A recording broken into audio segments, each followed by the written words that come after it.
Gente, eu vou começar a trazer bastidor e aí já vou combinar o seguinte aqui com a Nath. Nath, em vez da gente falar do piso da enfermagem, depois desse assunto, vamos linkar direto com o 7 de setembro, porque as duas questões estão umbilicalmente ligadas. O QG do presidente Jair Bolsonaro está, claro, reagindo à restrição de armas e munições que foi imposta pelo ministro Luiz Edson Fachin. De novo, um ato raro, uma reação do ministro à articulação de Nunes Marques para travar a análise do tema. Isso, claro, não deixou o QG do presidente Jair Bolsonaro nem um pouco satisfeito. Eu trago para vocês aqui a avaliação de aliados do presidente Jair Bolsonaro a respeito da decisão de Luiz Edson Fachin. Vamos lá.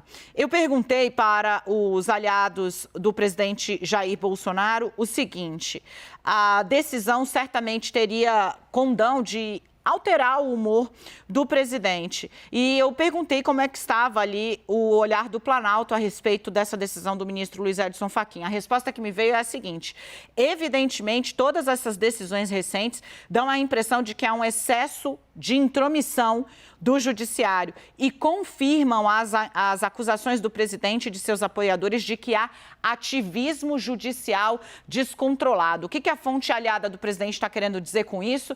Que o judiciário está entrando em temas que, nesse momento, não lhe diriam respeito. Detalhe, né? O Supremo foi provocado a falar sobre os decretos de armas do Bolsonaro, não uma, não duas, nem três. Quer dizer, não uma e nem duas, mas 3 vezes.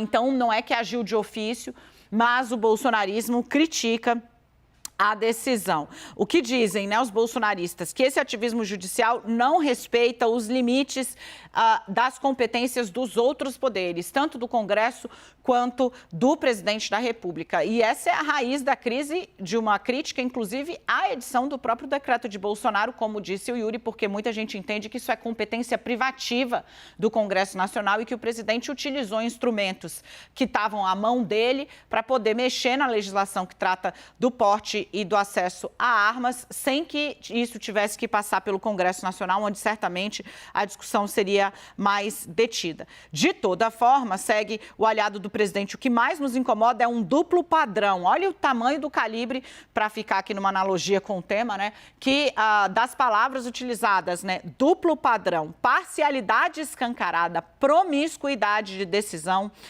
indecisões, perdão, sempre que a reação tem a ver com pedidos de pessoas vinculadas à campanha de Bolsonaro. E eles também dizem, quando a decisão é para os outros, a decisão é sempre mais amena, mais favorável. De novo, o que isso nos mostra, né? Além dessa pressão sobre o judiciário, é que a decisão e também a decisão sobre o piso da enfermagem, as decisões que estão sendo tomadas no Tribunal Superior Eleitoral com relação à propaganda, por exemplo, a lei é clara, como diria ali o comentarista de futebol. A regra é clara. Você não pode fazer propaganda eleitoral utilizando outra pessoa por quase a totalidade da propaganda que não o candidato. Mas isso só vale para o Bolsonaro na hora de criticar a inserção que utiliza só Michele tentando falar com as mulheres, né? Só ela aparece, praticamente só ela aparece. Mas isso só vale para o Bolsonaro. Não é verdade. Em 2018, Haddad tentou a mesma coisa. Para tentar puxar para ele o eleitorado de Lula, ele usou mais Lula do que o próprio Haddad na campanha. E também foi derrubado. Mas, nesse momento, os bolsonaristas estão entendendo que dá para empacotar essa crítica do presidente ao judiciário utilizando essas decisões para dizer que há parcialidade, que há perseguição.